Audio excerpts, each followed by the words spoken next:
बढ़िएगा, एक रहेंगे तो सेठ रहेंगे के भाव के साथ हमें भारतीय जनता पार्टी रहते हुए जिनके राज में साधु संतों तक से पक्षपात किया जा रहा हो, संत समाज के बीच झगड़े करवाए जा रहे हैं, जो अपने से बड़ा किसी और को नहीं समझते हैं, वो कैसे योगी हैं? अपनी अहमद के गुंडा ने राजगोपाल की निर्मम हत्या कर दी, न्याय नहीं मिला, लेकिन न्याय इस परिवार को तब मिला जब की भाजपा की सरकार।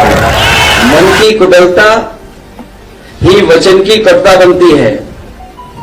जिन्होंने खुद के ऊपर सच्चे मुकदमे हटवाए हों और दूसरों के ऊपर झूठे मुकदमे लगवाए हों, वो जितना कम बोलेंगे उतना ही उनकी सच्चाई छुपी रहेगी। दोस्तों नमस्कार, आप देख रहे हैं जगप्रकाश न्यूज।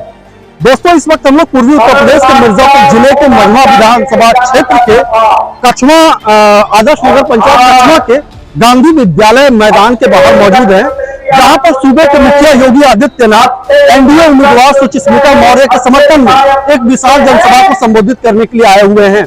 आपको बताते चले कि इस बार बीते लोकसभा चुनाव में जिस तरह से विपक्ष पार्टियों द्वारा प्रदर्शन किया गया है, उससे देखते हुए ऐसा लग रहा है कि इस बार के उपचुनाव में कुछ ऐसा ही कमाल या करिश्मा हो सकता है। हालांकि उसे दूर रखने के लिए और अपने जलवे को कायम रखने के लिए एनडीए सरकार और एनडीए के तमाम नेताओं के द्वारा भरपूर प्रयास और जोर लगाया जा रहा है। बावजूद इसके विपक्षी पार्टियों द्वारा भी कम जोर नहीं लगाया जा रहा है। इसी के मद्देनजर सूबे के मुखिया योगी आदित्यनाथ भी चाहते हैं कि इस बार का विधानसभा उपचुनाव में जो ये 9 सीटों हैं, ये 9 सीट पे वो अपनी जीत दर्ज करना चाहते हैं। वो भी इसलिए क्योंकि ये न सिर्फ सुचिस्मिता मौर्य के लिए ये उनके भविष्य की लड़ाई है, बल्कि सूबे के मुखिया के लिए भी ये भविष्य की लड़ाई है। फिलहाल योगी आदित्यनाथ जनता को संबोधित कर रहे हैं, क्या कुछ कह रहे हैं, आइए सीधे हम आपको अंदर लेके चलते हैं और सीधे उनसे रूबरू कराते हैं।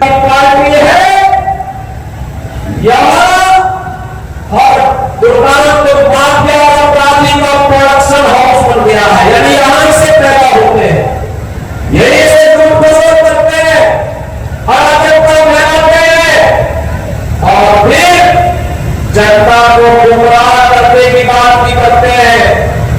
आखिर मैं पूछना चाहता हूं, इस मिर्जापुर में विश्वविद्यालय समाजवादी पार्टी की सरकार 4 बार मुख्यमंत्री थे, क्यों नहीं बोले दिया, क्यों नहीं मेडिकल कॉलेज बनाया, क्यों नहीं यहाँ की हर घर जल की योजना को लागू किया, क्यों नहीं नामित वासनी के घर को इन्होंने कॉरिडोर के रूप में बदलने का काम किया, क्योंकि विकास इनके एजेंडे में नहीं, यहां तो विकास उनके परिवार का हो,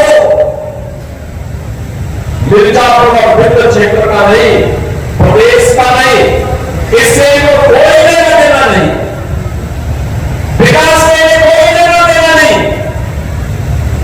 वे लोग तो अव्यवस्था अराजकता में विश्वास रखते हैं और इसीलिए जब विकास की बात होती है, आपने मोदी जी के नेतृत्व में बढ़ते हुए भारत को देखा है। आज तो प्रधानमंत्री मोदी जी ने भी कह दिया है कि देश के अंदर 50 करोड़ लोग पहले से 5 लाख रुपए की स्वास्थ्य बीमा का बजट प्राप्त कर रहे थे। अब तो मोदी जी ने कह दिया है 70 वर्ष के ऊपर के जितने भी बुजुर्ग होंगे सबको हर वर्ष 5 लाख रुपए की फ्री में स्वास्थ्य की सुविधा देंगे। क्या इसमें भी जाति की बात है क्या? तो जो भी है सबको मिलेगा, सबका साथ और सबका विकास, सबका साथ और सबका विकास नहीं होता है। राशन 15 करोड़ लोग यूपी में, देश के अंदर 80 करोड़ लोग फ्री में राशन का लाभ प्राप्त कर रहे हैं, पिछले 4.5 वर्ष से प्राप्त कर रहे हैं और अगले 5 वर्ष तक प्राप्त करते रहेंगे। सोचिए 4 करोड़ गरीबों के मकान बन गए, अकेले यूपी के अंदर 56 लाख गरीबों के मकान बन गए, 12 करोड़ गरीबों के घर में शौचालय बन गए। देश में यूपी के अंदर 2 करोड़ 62 लाख घरों में एक शौचालय बन गया। बहनों और भाइयों, 10 करोड़ गरीबों के घर में उज्ज्वला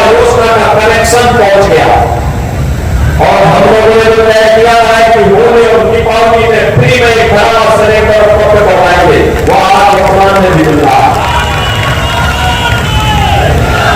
और इसीलिए आज मैं आपसे कहने के लिए आया हूं, बहनों और भाइयों, विकास का जो क्रम यहां की माननीय सांसद श्रीमती प्रिया पटेल जी की नेतृत्व में यहां के लोकप्रिय विधायक के रूप में कार्य कर रहे डॉक्टर विनोद बिंद के नेतृत्व में आगे बढ़ा था, यह सिलसिला थमना नहीं चाहिए और इसके लिए यहां पे मनोरंजन होना ही चाहिए।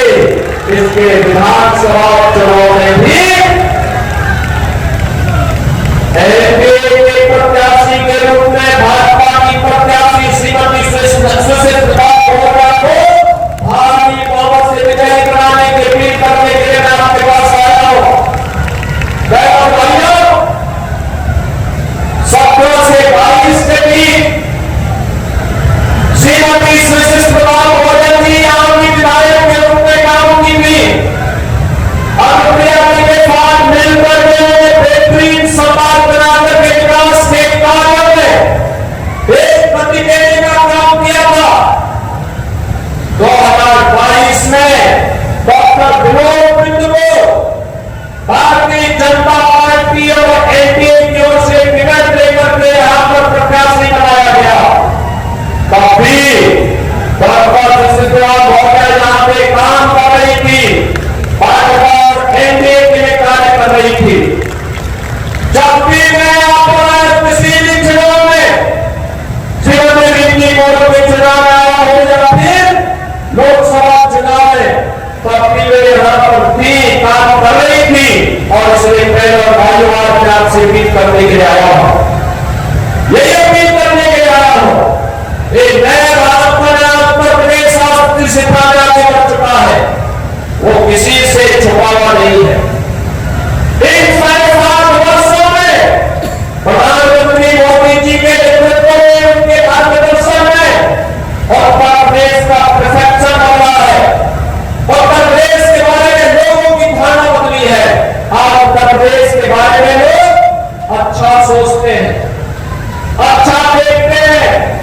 लोगों को लगता है उत्तर प्रदेश अब देश की अग्रणी अर्थव्यवस्था के रूप में आगे बढ़ेगा।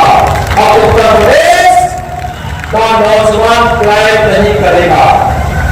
और भाई नहीं कहने के लिए आप आया हूं, आप सोचिए 1 करोड़ परिवारों को तो वर्तमान में कमल की भाजपा एनडीए की सरकार 12,000 रुपये 1 करोड़ परिवारों को 12,000 सालाना पेंशन की सुविधा उपलब्ध करवा रही है।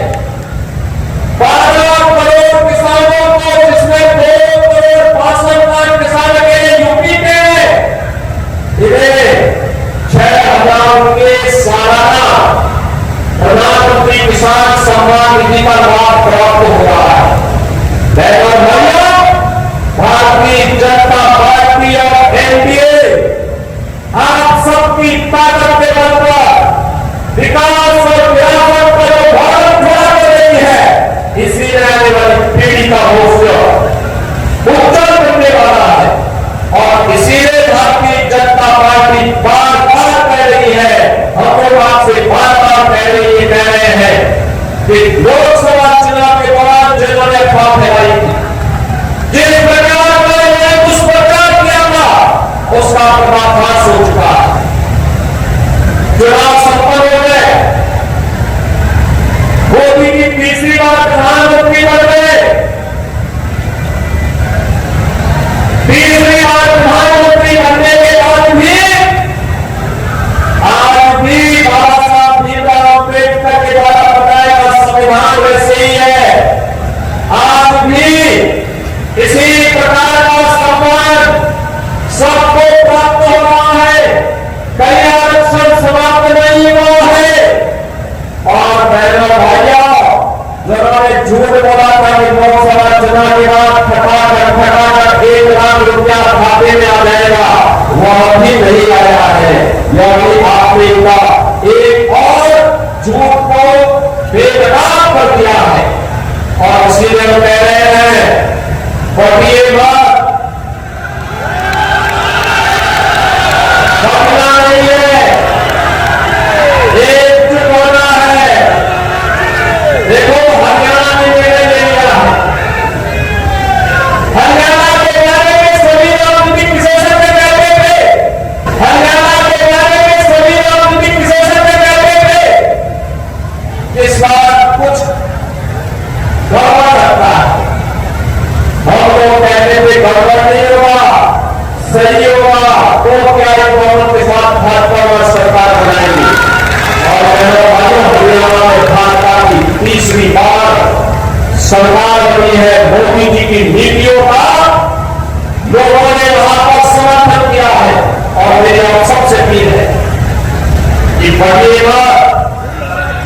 सेक रहेंगे तो सेक रहेंगे के भाव के साथ हमें भारतीय जनता पार्टी रहते के प्रदर्शन मिलेंगे।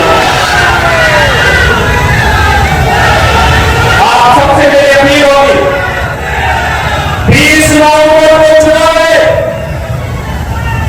20 नवंबर के चुनाव में भारतीय जनता पार्टी अपना दल निशान पार्टी राजभर पार्टी के संयुक्त प्रत्याशी श्रीमती सुषमा स्वराज को कमल चुनाव चिन्ह पर भारी बहुमत से लेकर आगे भेजना है। सभी लोग सहमत हैं? सभी लोग आशीर्वाद देने के लिए सहमत हैं? जहां तक मेरी आवाज जा रही है, पीछे के लोग आप तक मेरी आवाज पहुंच रही होगी। सभी लोग सहमत हैं? दोनों हाथ उठा करके अपना आशीर्वाद दीजिए। अतीत अहमद के गुंडा ने राजगोपाल की निर्मम हत्या कर दी, न्याय नहीं मिला, लेकिन न्याय इस परिवार को तब मिला जब मनोरंजन की भाजपा की सरकार आई। और इसीलिए मैं कहता हूं मेरे भाइयों, इसीलिए मैं कहता हूं कि हाथ नहीं फैलाता है बल्कि विकास स्वयं उनके पास आता है। याद करिए, कभी ये क्षेत्र खनन माफिया और भू माफिया के लिए जाना जाता था, और आज अच्छे जनप्रतिनिधि आप चुनते हैं, अच्छे सांसद चुनते हैं, अच्छे विधायक चुनते हैं, आज मिर्जापुर की पहचान मां विंध्यवासिनी धाम के कॉरिडोर, भव्य कॉरिडोर के लिए हो रही है। आज मां विंध्यवासिनी धाम में अपना स्वयं मिर्जापुर का मेडिकल कॉलेज है। आज इस क्षेत्र में मां विंध्यवासिनी के नाम पर एक विश्वविद्यालय की स्थापना भी हो चुकी है। और आपको याद करिए, देश के यशस्वी प्रधानमंत्री आदरणीय श्री नरेंद्र मोदी जी ने इंटरनेशनल सौर एलायंस के लिए फ्रांस के प्रधानमंत्री को लेकर के स्वयं यहां पर आए और यहां पर सौर का सबसे बड़ा प्लांट का उद्घाटन स्वयं किया था। बहनों भाइयों, मैं आज इसीलिए आपके पास आया हूं आपसे कहने के लिए, आपने बढ़ते भारत को 10 वर्ष में मोदी जी के नेतृत्व में देखा है। आपने पिछले 10 वर्ष के अंदर बदलते मिर्जापुर क्षेत्र को देखा है, विभिन्न क्षेत्र को देखा है। बहनों भाइयों, एक तरफ भारतीय जनता पार्टी अपना दल निशान पार्टी, स्वयं राजभर पार्टी, आरएलडी का एक गठबंधन एनडीए के रूप में गांव, गरीब, किसान, नौजवान, महिलाएं और समाज के विकास के लिए पूरी प्रतिबद्धता के साथ कार्य करने के लिए दिखाई दे रहा है, तो दूसरी ओर समाजवादी पार्टी, कांग्रेस का हिंदी गठबंधन है। बहनों भाइयों, कितना झूठ और फरेब के कारण कहा गया। इन्होंने कहा था खटाखट चुनाव के बाद, क्या खटाखट से किसी को एक बार हो जाएगा क्या? किसी को पैसा मिला क्या? आप समाजवादी पार्टी और कांग्रेस के लोगों से पूछोगे पैसा कहां गया? बहनों भाइयों, ये तो मां विंध्यवासिनी का धाम है, नारी सर्टिफिकेट जाकर का धाम है, नारी अस्मिता और नारी स्वाभिमान का धाम है। और हमारी परंपरा में कहते हैं, अपने नारे को पूजते रमते पत्र देवता, जहां साक्षात मां विंध्यवासिनी स्वयं विराजमान होकर के, मां श्री स्वयं विराजमान होकर के अपनी आशीर्वाद बरसा रही हो। उस पावन धरा समाजवादी पार्टी के लोगों ने तो आज वहां भी नहीं छोड़ा।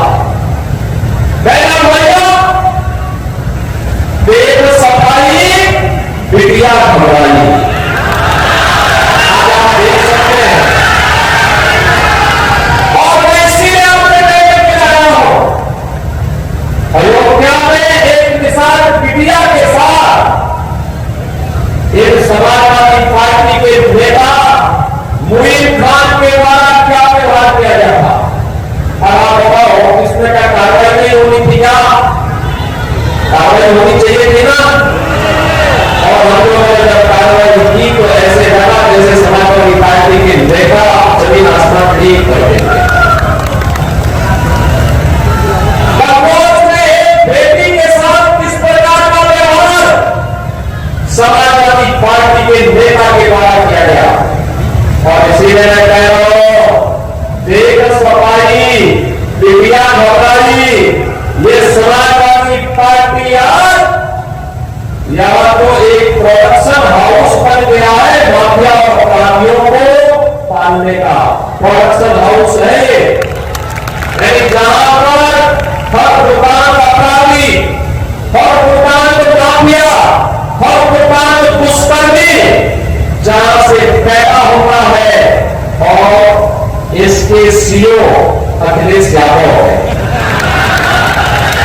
इनका ट्रेनर शिवपाल यादव है। और इसीलिए मैं आपसे कहने के लिए आया हूं कि पहला वाले ये माफिया और ये अपराधी किसी के नहीं हुए। जहां जाएंगे पूरी संपत्ति हाथ लेंगे, गरीब को उजाड़ देंगे, कमजोरों को अत्याचार करेंगे, बेटी और बहन की इज्जत के हाथ डालने का काम करेंगे। कभी समाजवादी आंदोलन देश का एक आदर्श आंदोलन माना जाता था।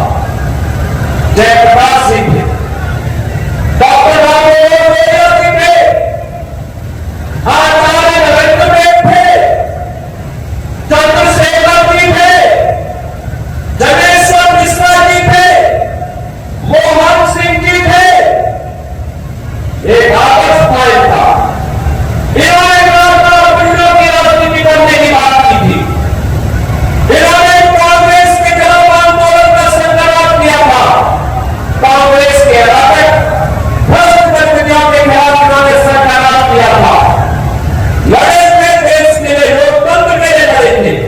और आज ये समाजवादी पार्टी पेशेवर माफिया और अपराधियों का गठबंधन करके किस तरीके की आवश्यकता पैदा कर रही है, ये किसी से छुपा हुआ नहीं है। और इसीलिए मैं आपसे कहने के लिए आया हूं, और भाई कहने के लिए आया हूं, आखिर यह अतीक अहमद किसकी देन है? ये मुख्तार अंसारी किसकी देन था? एक खान मुबारक किसकी देन था? आप मुझे बताओ।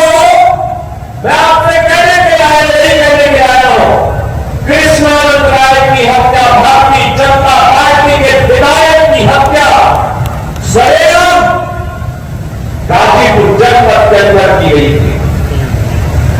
जब कृष्णानंद राय की हत्या हुई थी, बहनों और भाइयों, जब कृष्णानंद राय की हत्या हुई थी, उनके साथ रमेश पटेल भी थे, रमेश यादव भी थे, और ऐसे अन्य लोग थे जो कृष्णानंद राय के साथ ही, जिनको गोलियों से इस माफिया ने ढूंढ डाला था। लेकिन पहले समाजवादी पार्टी की सरकार थी, कुछ भी कार्रवाई नहीं हुई। ऐसे ही प्रयागराज में हुआ था। राजूपाल बहुजन समाज पार्टी के विधायक थे, समाजवादी पार्टी की सरकार थी, अतीक अहमद के गुंडा ने राजूपाल की निर्मम